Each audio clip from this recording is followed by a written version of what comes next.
Hello, everyone. As you know, a couple of Yes, days ago sir. on Friday, we made a Turkish orientation. Then I thought we have also a huge number of foreign students as well. We are organizing this English orientation, and we would like to inform you about the procedures about the graduate school. So I would like to introduce the administration. As you know, the director is Associate Professor Zeynep Işık. She is not in the meeting right now because due to her tight schedule, she is in another program. Me, maybe with many of you virtually, we are meeting for the first time. So I'm Murat Hüdaverdi.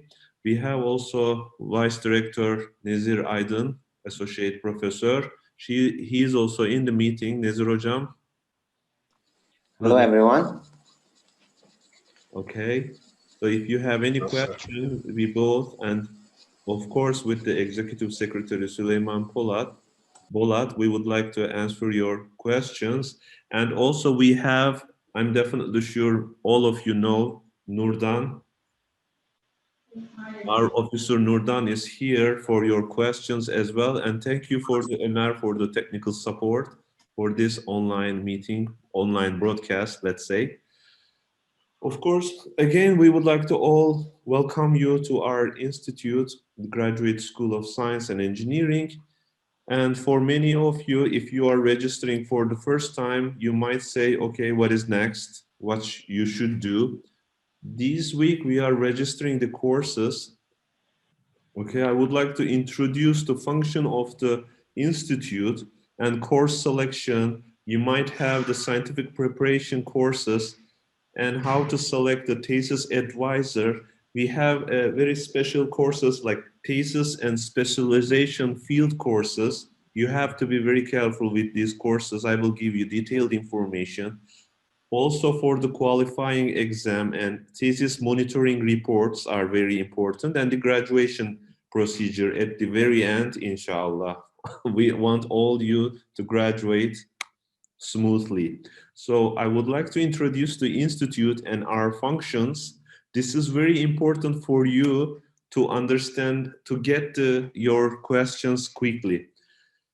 I definitely recommend you all to go around in our web pages. I'm definitely sure you all know the web page. Here at the top, you will see the contact.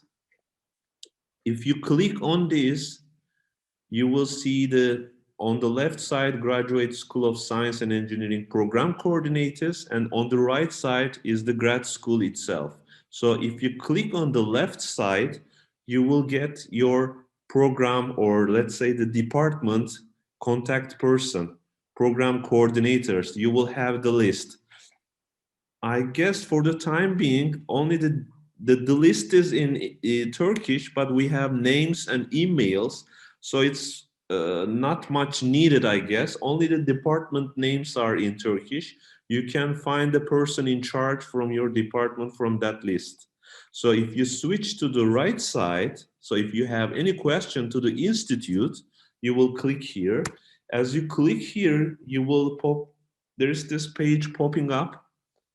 And here on the bottom, you will see a blue email, e-posta, and mesaj gönder in Turkish. When you click here, that email server is popping up. It's really user-friendly, but I check it for the time being, it's only in Turkish. So you'll write your name here. I hope you can manage at least this much of Turkish, your name, email, and from here, you're writing your message here, of course. You can select the category of your problem so that the email will go directly to the related person. This is the fastest way to get your answer. And of course, all the subjects are not related to institute. I will also go over that. So from here, if you click on the graduate school, you will get the information about the institute, and you will click on the departments as we did, and the admission, graduate students, you might need some documents and so on. and for the graduation procedures and the regulations that we stick to, because we have to follow the Yıldız Technical University Senate Code of Practices, and you can also find the archival regulations here on this page. And the thesis is a long run, so better you know the functions of the institute, as I said, faster you will reach the solutions. I get this from the PhD comics. I really like it.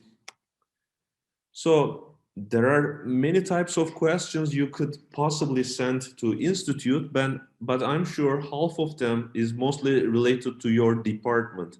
For example, these days we are selecting the courses. Some of them maybe stick to the courses quota because number of students are limited for the courses. So the courses quota problem are 100% your department, and especially for the course lecturer responsibility. We cannot do anything from here. So anything related with the courses, contact with your department. Courses program, lecturer, the hours, and course adaptation. You might have, I don't know, a possible scenario. You could bring your previous lessons from some other university and you would like to adapt those courses to your new department. You should consult to the department, because we have a special committee in each department. They are checking your previous courses and checking the adaptability. And scientific preparation program if needed, and anything related with the thesis advisor. These regulations on the right side are department related.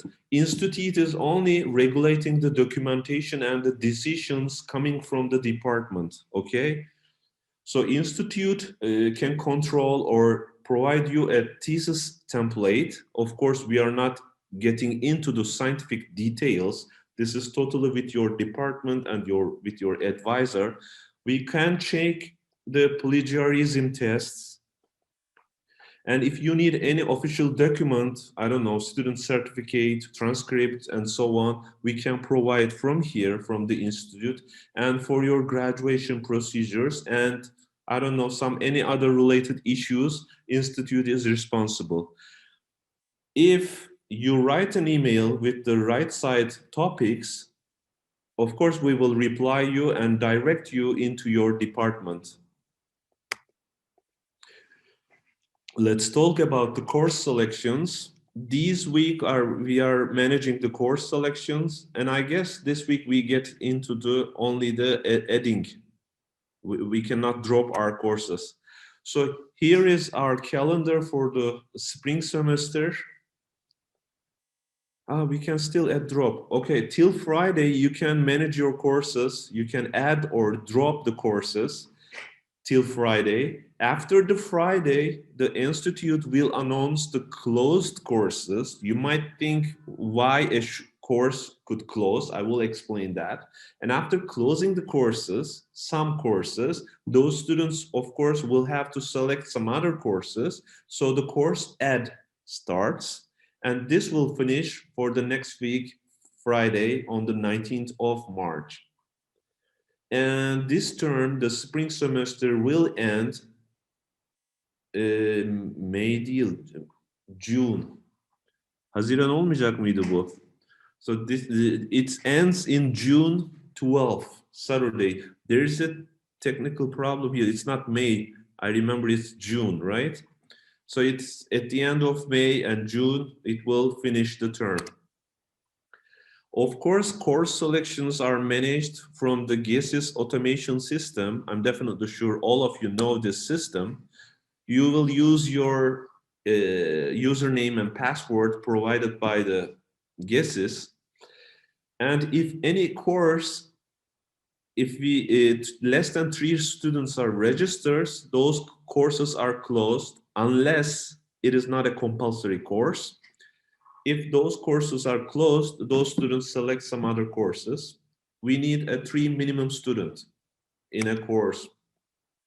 So after the date, the very last date, which is the 19th of May, no registration is allowed. So stick to the calendar.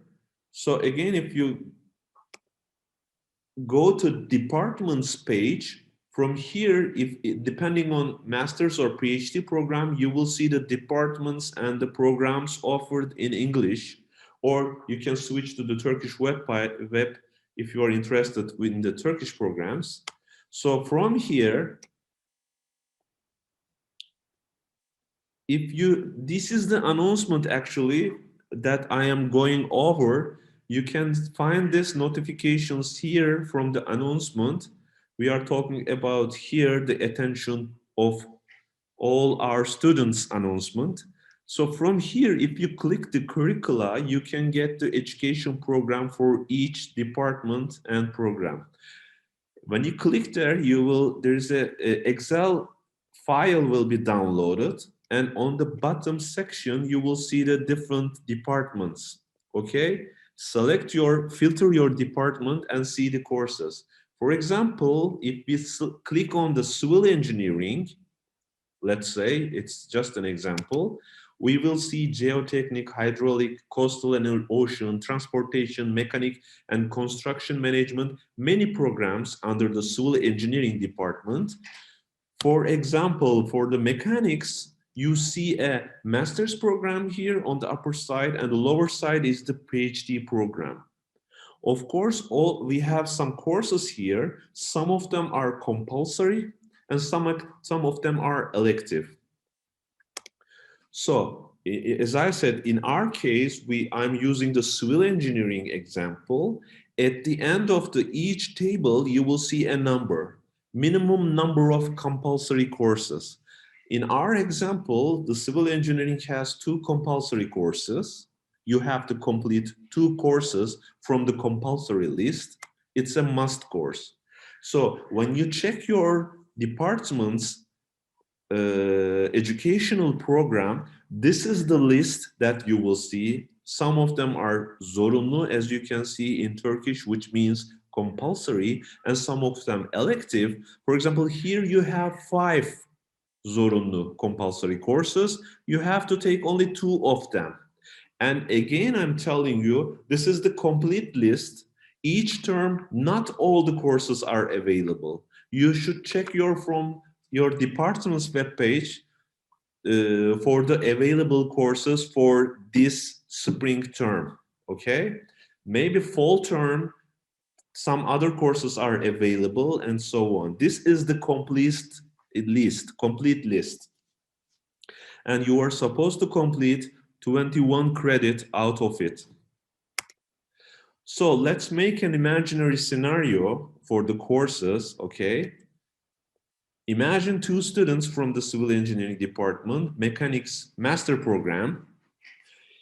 All our students, master's and PhD program, has to take research methods and scientific ethics courses and seminar. Okay. Besides that, you will have 7 courses, and 2 of them, at least minimum 2 of them, should be your program compulsory courses. In our case, civil engineering program requires 2 compulsory courses. So here for the mechanics students, they have to take minimum 2 courses. So 5 more courses are remaining. For those courses, let's make imaginary scenarios. In the first scenario, you can take all of your courses from the İnşaat department, which is coming with the INS code İnşaat, okay? Or in the second scenario, maybe you are not that much. You want to take one of your courses from some other department. Maybe it's from architecture, maybe from mechanical engineer, I don't know. So you can take one course from the other code.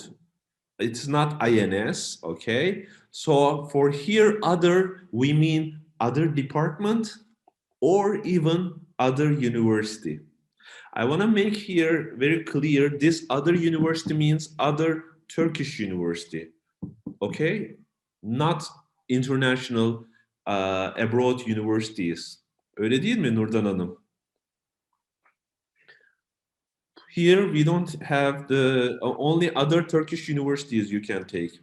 Or for the third scenario, you can have 3 courses from the Inşaat department, civil engineering with INS code, and you can take 2 courses from other department or other universities. So for the fourth case, you can take 2 courses from the Inşaat and 3 courses from the other. So at the end of the day, I mean, at the end of the scenario, we require you to have, for the Inşaat civil engineering students, to have 4 courses from your program. And minimum 2 courses should be the compulsory courses. And 3 other courses, maximum 3 other courses, can be anything from other department or even from other Turkish universities. Okay, I think I make myself clear here. And we have also thesis and subject specialization and seminar courses. You should take those courses on the second semester at the earliest. In the first semester, in the first term, you are not responsible for those courses. And seminar course, you should complete within fourth semester. You can take any time you like, not in the first semester, of course. Thesis and subject specialization courses are very important. Even if you complete all your courses for the master's degree, and even if you submit your thesis proposal and you're in the research state, we require you to register for the thesis and subject specialization, because those 2 courses are your, this is the way we define you in the system. If you do not register, you are invisible for us in the GESIS system, okay? And of course, you're supposed to take research methods and scientific ethics courses from your department. This is the required scenario. If, let's say, if your department do not provide you an English course in that research methods and scientific ethics, you may go some other departments to complete your English scientific ethics courses. But of course, these regulations are requires department approval. Okay, first apply to your department and ask for an English course. If not, department approves and you can take the courses from other departments. Seminar course, as I said, you are not registering on the first term. After that, second term, you can. Even if you register in the first term due to a technical problem, we will unregister you anyway.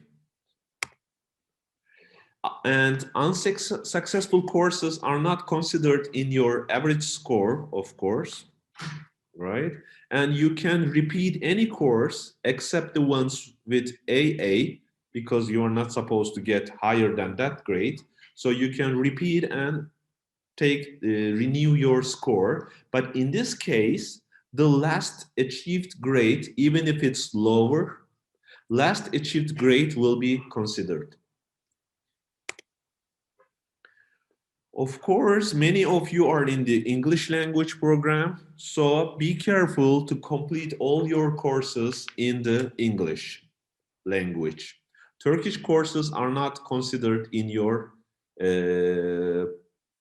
credits. Within 4 semesters, you are supposed to complete the courses.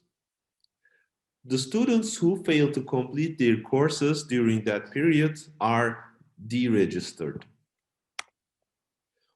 Again, this term, due to pandemic, we are having our education online from the distance, and you will use online Yıldız Edu TR, and I hope you know the system. Today, Monday, yes, from today on, you can log in and check your courses from here. 70% attendance is required. Of course, this is not the institute requirement. This is the department and lecturer requirement. We do not monitor your attendance. Only the course lecturer is responsible for the attendances, okay? Scientific preparation. For some of the courses, maybe you registered from as non-area students. Okay, maybe for the mechanical engineer, a student from the physics department is engineer registered. So the department may ask you some extra courses. Okay, so during that period, scientific preparation year, the term, you can take at most 2 courses from your graduate program. And for the scientific courses, preparation courses, passing grades are, if you are taking a course from the BS program, bachelor program, we require you to have CC. And if you are taking, as a PhD student, if you are taking a course from the master's program, you are supposed to get minimum CB, 2.5 out of 4. And those courses, your grades, even if it's AA, scientific preparation courses are not considered in your GPA calculation, in your average score. Thesis advisor, thesis supervisor. It is obligatory, you have to find your thesis advisor until the end of, in the master's program, in the first semester, in the PhD program, their second semester, you have to define your thesis advisor. And you sign with your advisor, and from the department, you send us, not you particularly, the department send the documents to our graduate school. Otherwise, the students cannot select courses. The thesis advisor, supervisor should be from the same department. However, in particular situations, the advisor may be appointed from different departments. And of course, it requires the department approval. For example, a civil engineering student may require an advisor, supervisor from the architecture, or I don't know, mechanical engineer. A physics students may require a thesis supervisor from the electronic engineering, and so on. We have 2 courses, thesis and specialization field. These courses are, thesis stage must select the courses, thesis and subject specialization course, and you should be successful on the semester. And all students must register these courses from their own thesis advisor, from the GESIS system. In the first term, you do not select thesis and subject specialization because it's the first term. Even you do not know your subject yet. And maybe you do not we don't define your thesis supervisor. If you do not select, if you select the thesis and subject specialization in the first term, the system will be deleted. And also for the master's program, you are supposed to have 120 credits in total. The thesis courses is 20 credits each term you are selecting, not in the first term. And the subject specialization is the 10 credits. And for the PhD program, we ask you to collect 240 credits in total. And PhD thesis course, 30 credits. And subject course is 10 credits. And these credits are collected, of course, if you are considered as successful. If you fail, we don't account your credits. For the graduation application, you are supposed to select thesis and subject field. Otherwise, we cannot define you from the guesses system. You cannot move in the system. So you have to select your courses. And if you do not select, you cannot submit your thesis monitoring report. And even if you submit, you cannot submit and you will be considered as failed.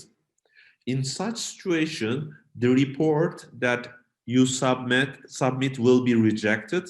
Imagine that you do not register your thesis course and you want to submit your report. We do not accept your report and you considered as failed.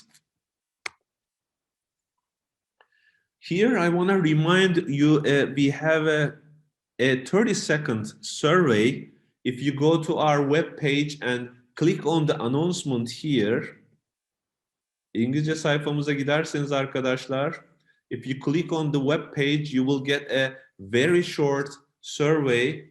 It will take, I'm sure, less than a minute. We want you to evaluate this presentation. I want to get to the PhD qualification exam. So for the PhD qualification, you have to take an exam, proficiency test. The end of the fifth semester for the students, let's say regular PhD students, and we have an integrated program. We don't have much foreign students there, so I don't want to get into details for the integrated PhD program, and I'm sure you don't want to hear them either. So let's, at the end of the fifth semester, you are supposed to take the qualification exam, proficiency test. Otherwise, even if you do not take it, you will be considered as failed. The PhD test, proficiency test, is made online by the student. You have to initiate the system from the guesses automation program. Okay, it's not your advisor's responsibility, it's you. You start it. You have to apply. And students who have applied but not attended the exam is considered as failed.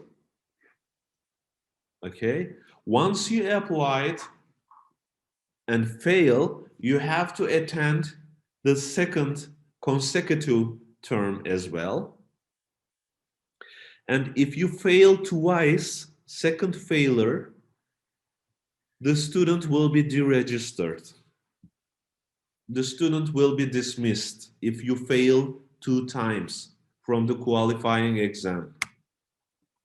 The exam will be in 2 parts, will be written and oral. And normally the written exam is conducted in one single step, because in the previous year we used to have 2 sections. It will be in one section for the written part, will be less than 120 minutes, will be less than 2 hours, and it covers your graduate courses. I didn't mean the courses that is registered in your transcript. This is the courses offered by your department, by your program, sorry. And also, the student must get at least 70 from the written part. If you fail, if you cannot get 70 and less, you cannot take the oral test. And in the oral part, it is conducted with the same jury, test jury, proficiency committee. And you are supposed to take at least 50 from the oral part. And the average of the written and oral tests must be higher than 70. So make your calculations.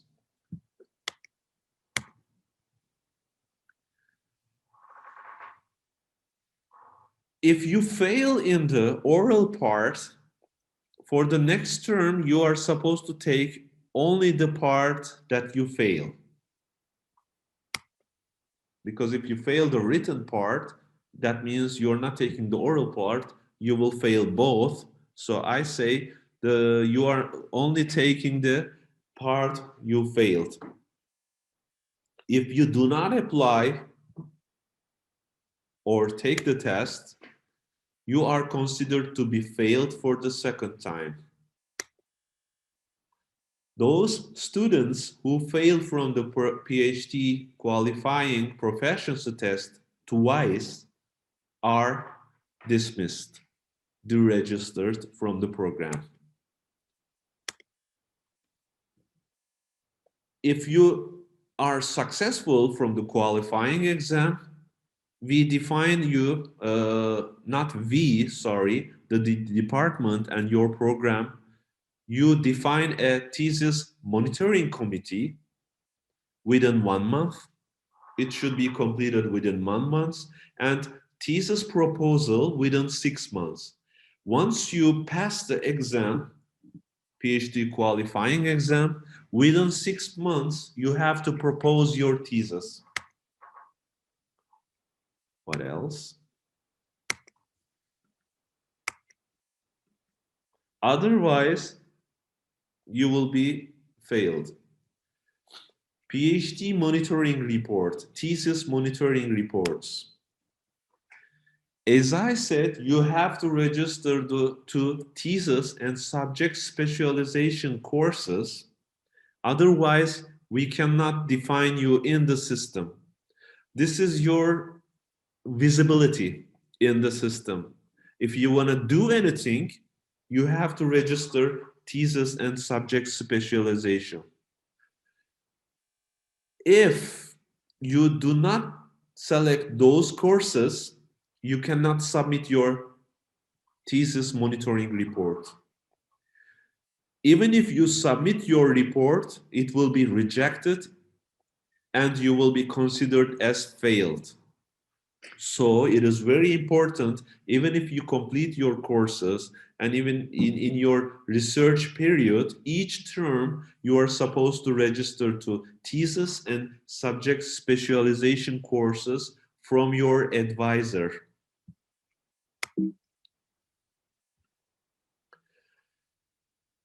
PhD students who are taken the thesis and subject specialization courses, you are also having your thesis monitoring reports. In Turkish we say TIK. It is twice. You are supposed to manage it within spring semester and fall semester. So first half of the year is the spring TIK spring term, and the second half is the TIK fall term. First half is ending at the end of the June, and starting from the 1st of July, the TIK fall starts, and you have to submit, you cannot submit your spring report in the fall term. So you have to stick to the related term. Once your TIK committee is organized in the department, you have to submit the report within 3 working days to your department and from your department to the graduate school. If you fail from your TIK, thesis monitoring committee exam, if you fail it twice consecutively or 3 times in total, students will be dismissed, deregistered, okay? For that details, you can check the regulations, madde 32. Here is madde 32. We translated for you. The committee is, TIK meetings are organized by thesis advisor, and at least 1 month before, you are supposed to send your thesis report to the committee members so that they will evaluate before the exam. Okay? If you do not present a report, you will be considered as failed. Of course, you could have a medical excuse. If you have that, an official report, you have to submit it within 15 days of following the initial date of the medical excuse. Otherwise, we cannot consider it. Graduation process at the very end. The students who applied for graduation must take, of course, again, I remind you, thesis defense examination, and you should submit your hardcover thesis books. And based on the regulations, the submission date is accepted as your graduation date. So I want you to be careful about the dates. You can think of it like, okay, I completed my courses, I'm not taking any courses, but if you submit your thesis in the next term, in that case, then you may be required to pay a new tuition for the new term. So stick to your term. If you keep submitted a couple of days even later, a new term starts and we ask you to pay the tuition fee. The graduation requires for PhD students, you have to complete, as I said, 7 courses. From each courses, you are supposed to get at least BB. And of course, completing your research methods and scientific ethics and seminar. And at least you have to achieve 240 credits. And you have to fulfill the publication requirements. Of course, before the graduation. You cannot do that, okay, I applied for my publication and this is the graduation application. No, you have to complete publication requirements before your graduate applications.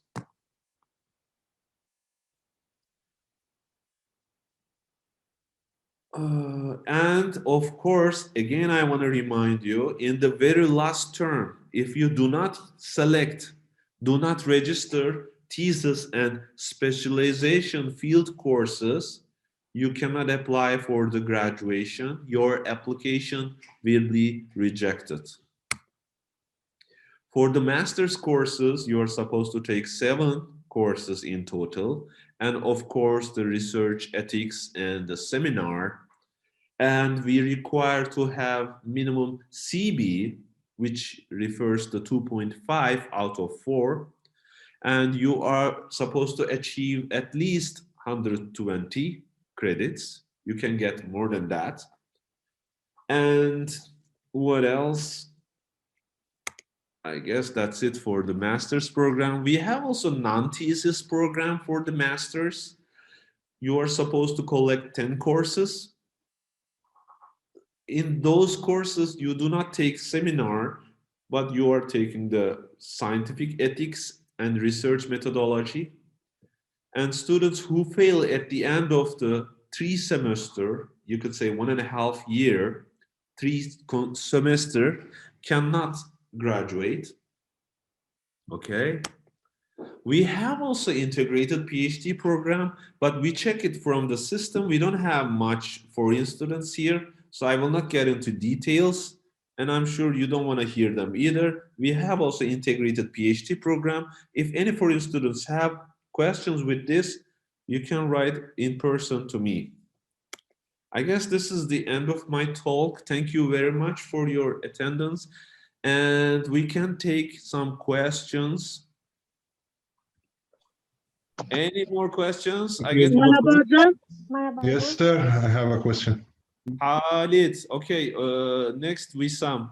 Now, Khalid Al-Hafaji. Yes, Doctor, I just want to thank you for this details, explanation, and coverage of all the required questions, and to all those in charge of this meeting at Yildiz Technical University, Specialized Institute of Applied Science, and Dr. Nordon for her great cooperation with the foreign student and high professional in her work. Thank you so much.